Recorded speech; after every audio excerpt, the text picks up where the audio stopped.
বিসমিল্লাহির রহমানির রহিম। আজকে আমরা চলে আসলাম বিষ্ণুনদী ফেরিঘাট, যেটা আমরা অনেকেই বলে থাকি মিনি কক্সবাজার। আমার সাথে আসছে সোহেল, স্বাধীন, রিফাত, তানভীর। আজকে প্ল্যানিং ছিল না, হঠাৎ করে এসে পড়া। সবাই মিলে ডিসিশন নিলাম যে গোসল করব, সবাই মিলে গোসল করব। কিছুক্ষণের মধ্যে আমরা নেমে পড়ব। বিসমিল্লাহ বলে সবাই আমরা গাড়িতে উঠে পড়লাম বিষ্ণুনদী ফেরিঘাটের উদ্দেশ্যে। আর আপনারা সম্পূর্ণ ভিডিওটা না টেনে আমাদের ভিডিওর পাশেই থাকবেন, আর লাইক কমেন্ট শেয়ার করে দেবেন আমার চ্যানেলটিকে। ধন্যবাদ আপনাদের সবাইকে।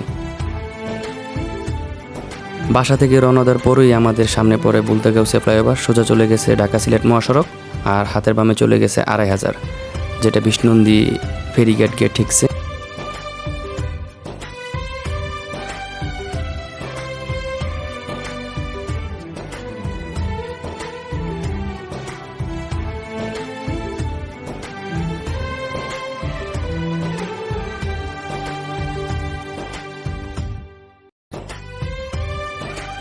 আমরা চলতে চলতে এসে পড়লাম পায়রা চত্বর।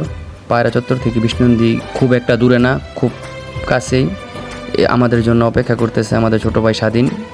আমরা গাড়িটা এক সাইডে রেখে স্বাধীনের জন্য অপেক্ষা করব।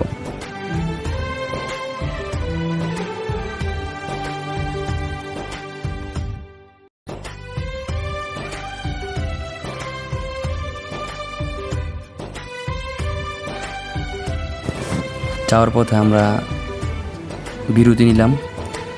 সোজা রাস্তা চলে গেছে বিষ্ণুনদী। হাতের বা সাইডে যে রাস্তাটা চলে গেছে সেটা হচ্ছে বগাদি গরুর হাট। প্রত্যেক কুরবানির ঈদ থেকে এই বগাদির হাট থেকে আমাদের গরু নেওয়া হয়। আর সবাই অনেক তৃষ্ণার্ত ছিল, পানি পান করছিল। এর মধ্যে আমরা সবাই মিলে একটু আড্ডা দিলাম, কিছুক্ষণ ছুটির মধ্যে একটু মজা করলাম।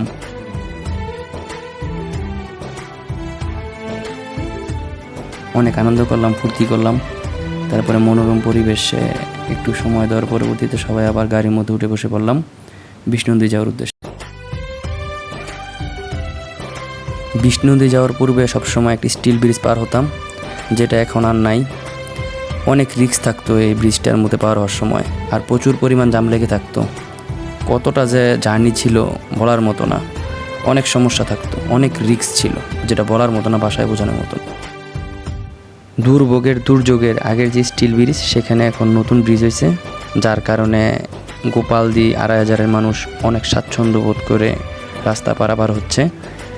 অনেক ভালো মানের, আগে থেকে অনেকটাই ভালো জীবনযাত্রার মান এখন।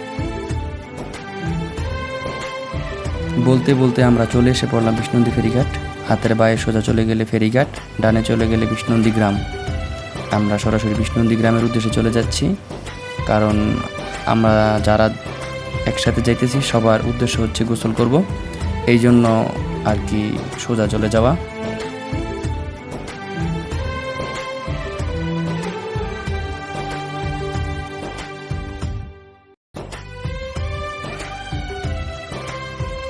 গোসল করতে ঘাটে যাওয়ার আগে যে রাস্তা দিয়ে আমাদের যাত্রা শুরু হয়, ওই রাস্তার মধ্যে ভাঙা থাকার কারণে আমরা সবাই গাড়ি থেকে নেমে পড়লাম। ড্রাইভার গাড়ি চালিয়ে একা আসতেছে, আর আমরা সবাই হাঁটতেছি।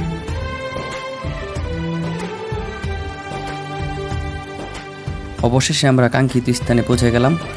আমি নদীতে নামতে অনেক ভয় পাচ্ছিলাম, কারণ পায়ের নিচে অনেক বড় বড় পাথর ছিল, একটু এদিক সেদিক হয়ে গেলেই পা ভেঙে যাওয়ার সম্ভাবনা ছিল।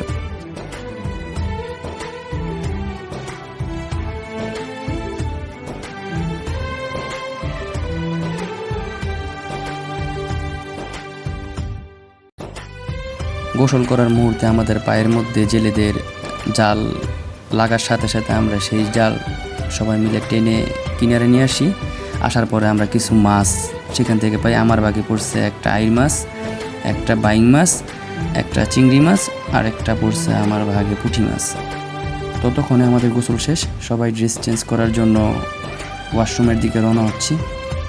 গাইস, আমাদের গোসল অলরেডি শেষ।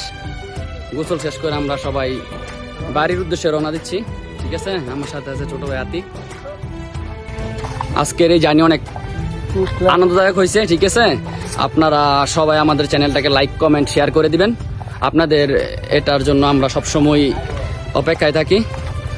আর এর থেকে ভালো ভালো ভিডিও বানাতে সাহায্য করবেন আমাদের ইনশাল্লাহ।